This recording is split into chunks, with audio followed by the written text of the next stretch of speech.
Olá, seja bem-vindo a mais um episódio do Mabcast, um podcast produzido pela Divisão de Automação Industrial da Mitsubishi Electric do Brasil. Meu nome é Pedro Kurhara e o nosso objetivo é discutir temas relacionados à indústria e ao mercado, além de apresentar nossas soluções e a própria companhia, através de nossos especialistas e convidados.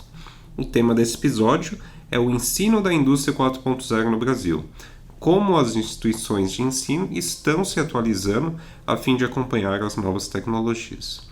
Então, fiquem ligados, pois mais um Mabcast já vai começar.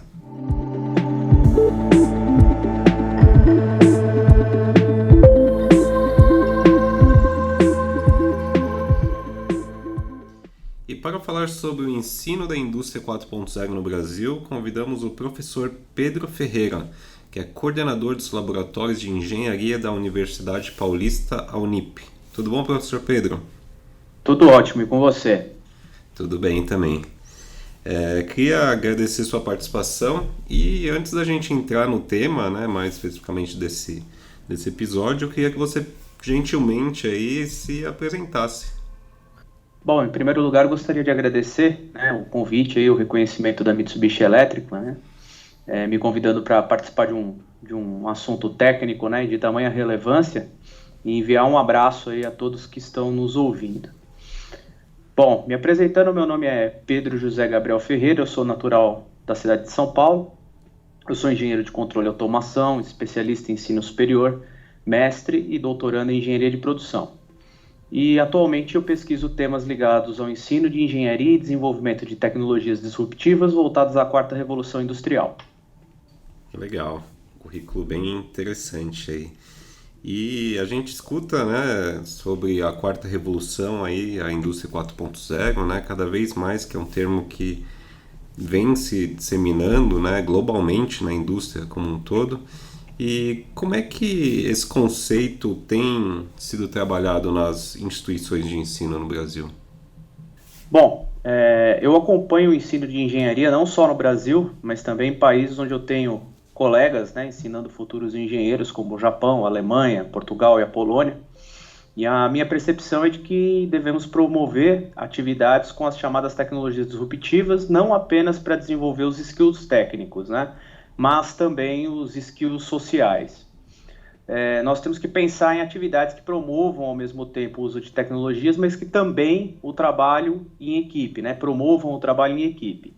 A assunção de riscos, a liderança, a inovação e o empreendedorismo. Então é dessa forma que estamos trabalhando com os futuros engenheiros para prepará-los para a inserção nesse contexto. Isso é ótimo, né? Porque a gente muda daquela grade antiga que era muito focada na parte técnica, e até deixava a parte de empreendedorismo, administração e assim por diante, que também são muito importantes para o engenheiro. E eu vi que você tem escrito diversos artigos, além de participar dos eventos também da indústria 4.0, e queria saber como você avalia o cenário atual do Brasil, Será que a gente está muito longe desses países que você comentou? Na minha opinião, falta uma política para que a gente possa entender o que seria a quarta revolução industrial no Brasil. A nossa quarta revolução industrial, se é que a gente pode chamar dessa forma. Talvez mais voltada a pequenas e médias empresas. Então, assim, o modelo visto no exterior ele é baseado principalmente no Japão, nos Estados Unidos e na Alemanha, E talvez não seja necessário que se implemente ele da forma completa como ele é implementado nesses países, com todos esses conceitos. Então, não é incomum nós ouvirmos a expressão quero implementar na minha empresa ou quero ensinar a indústria 4.0. E a gente percebe que, às vezes, quem está afirmando isso não entende o conceito. Então, nesse contexto, eu acredito que um roadmap como que a Mitsubishi tem proposto, seria uma maneira interessante de desenvolver isso. Sim, sim. A gente sabe que o conceito em si de indústria 4.0 é muito amplo, E até mesmo as indústrias brasileiras acabam tirando as grandes indústrias, elas já estão bastante evoluídas, mas aquelas médias e pequenas também têm muita possibilidade de adentrar, nesse mercado. Então, a gente realmente precisa de uma política, como você comentou, para ter um roadmap, e ser mais transparente, sobre a indústria 4.0 para para as empresas, para as indústrias aí de forma geral.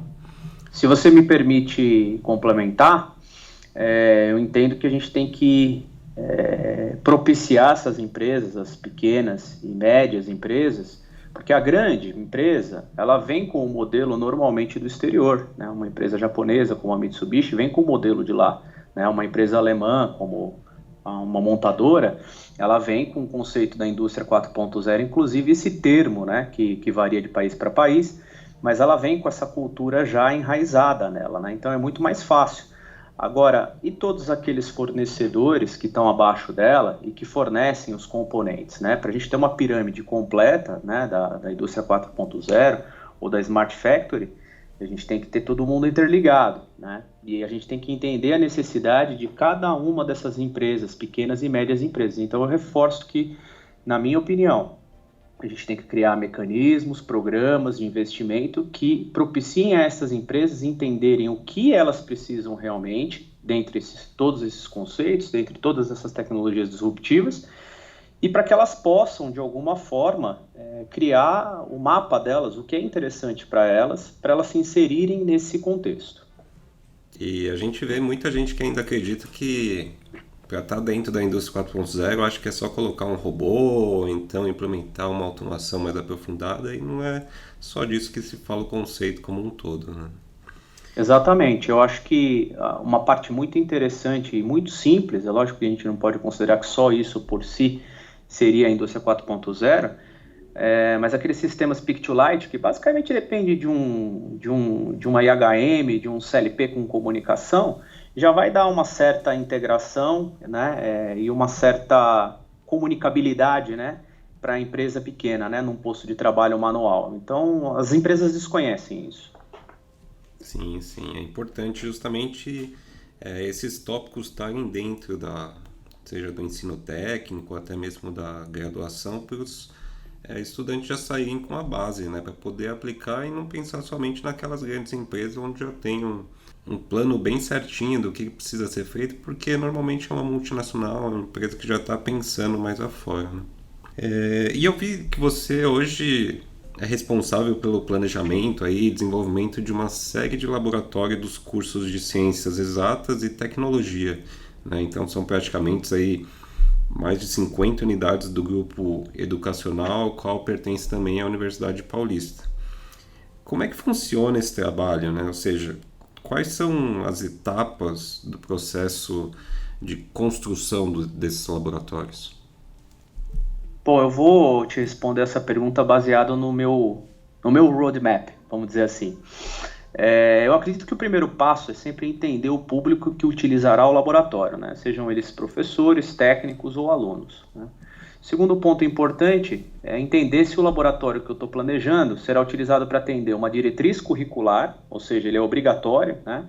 Ou se ele vai atender uma atividade inovadora. E, em outros casos, atender tanto uma diretriz curricular como uma atividade inovadora. E, por fim, né, acompanhar a literatura, né, para propor a compra de equipamentos ou desenvolvimento de kits educacionais que estejam alinhados com as metodologias mais modernas de ensino. Legal, eu mesmo me formei na Universidade Paulista, né, e até mesmo na época era um dos cursos inovadores, né, a parte de controle e automação, que o pessoal chama de mecatrônica também. Então, posso até comentar que a Unip aí sempre teve bastante à frente, com bastante inovação, né, trazendo bastante coisa do dia a dia que me ajudou bastante a chegar até onde eu estou hoje.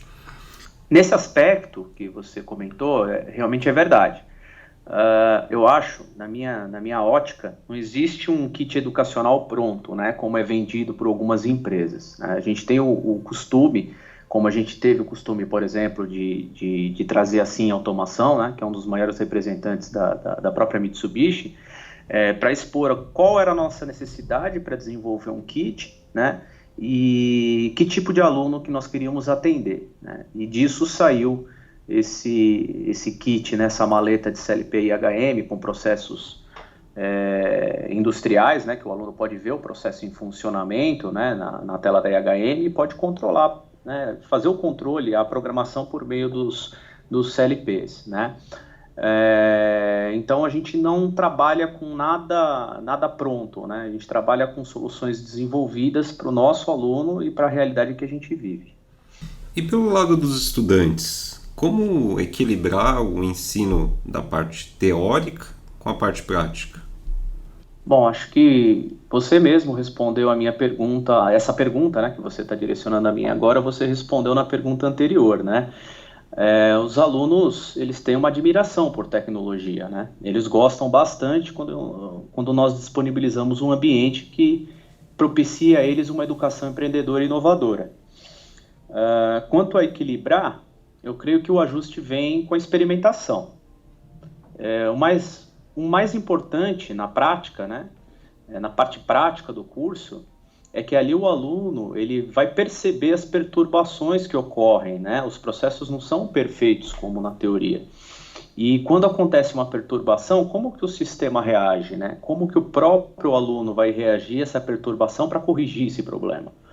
Então, eu acho que a parte prática traz essa ilustração para o aluno de que os processos não são perfeitos, né?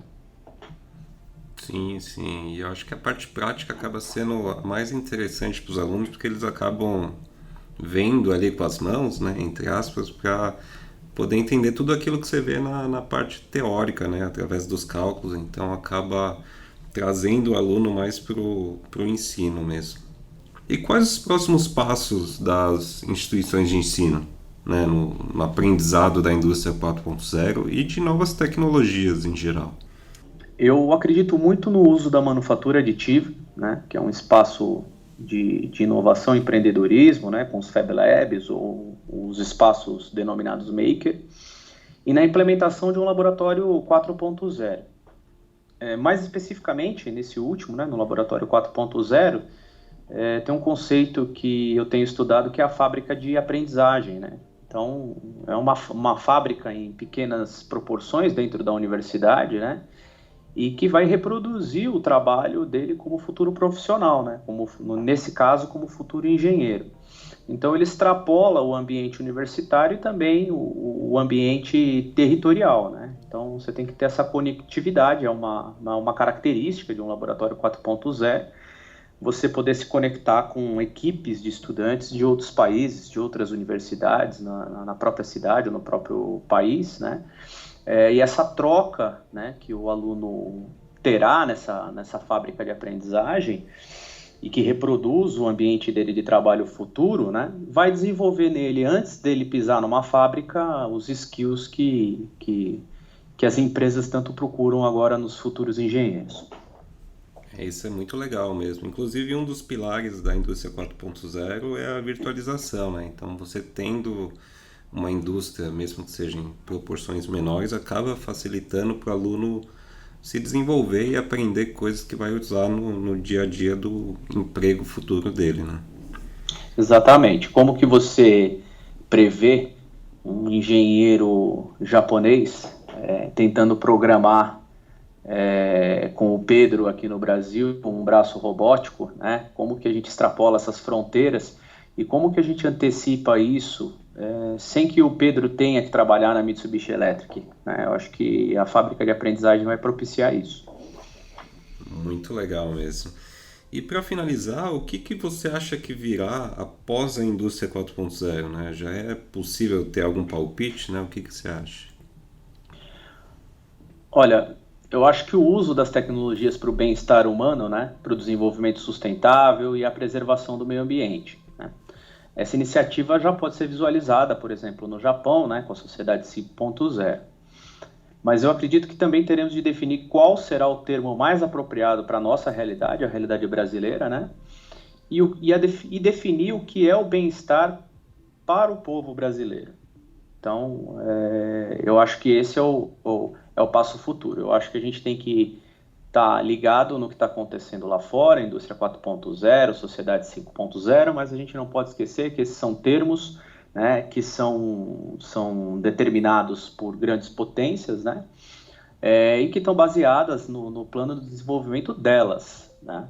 Eu acho que a gente tem que olhar um pouquinho para a nossa realidade e entender no caso da sociedade 5.0, não querer alcançar a sociedade 5.0, mas sim entender o que é a sociedade 5.0 para o Brasil, para o brasileiro, né? E o que ela vai abranger e qual o nome que nós vamos dar para isso. Sem dúvida, né? Eu conheço um pouco do conceito de sociedade 5.0 e realmente precisa ser tropicalizado, né? A gente precisa trazer para a nossa realidade aí com algumas modificações, porque os países onde estão falando desse tema eles estão muito à frente do que o Brasil, né? Então precisa realmente discutir, estudar, né? Então aplicar isso aí ainda vai levar um bom tempo, mas eu acho que cada vez mais esses tempos estão reduzindo, né? É isso aí. Professor Pedro, eu queria agradecer muito por sua participação aqui hoje. Eu que agradeço a oportunidade, né? É um prazer conversar com vocês, conversar com você, que é um ex-aluno. Creio que a gente até deve ter estudado no mesmo período, né? Na Bacelar, né? E eu sei que tem outros alunos, né? Não é por acaso que muitas vezes quando eu estou visitando aí o showroom de vocês, eu encontro um ex-aluno ou um aluno atual, né? Então é um prazer conversar com vocês, que têm um carinho grande por nós, né, pela nossa instituição, né, e que nós temos também por vocês. Professor Pedro, muito obrigado e até a próxima.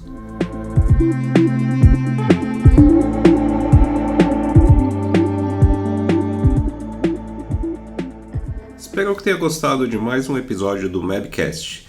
Não deixe de seguir o nosso podcast na plataforma de sua preferência, além de escutar os episódios anteriores.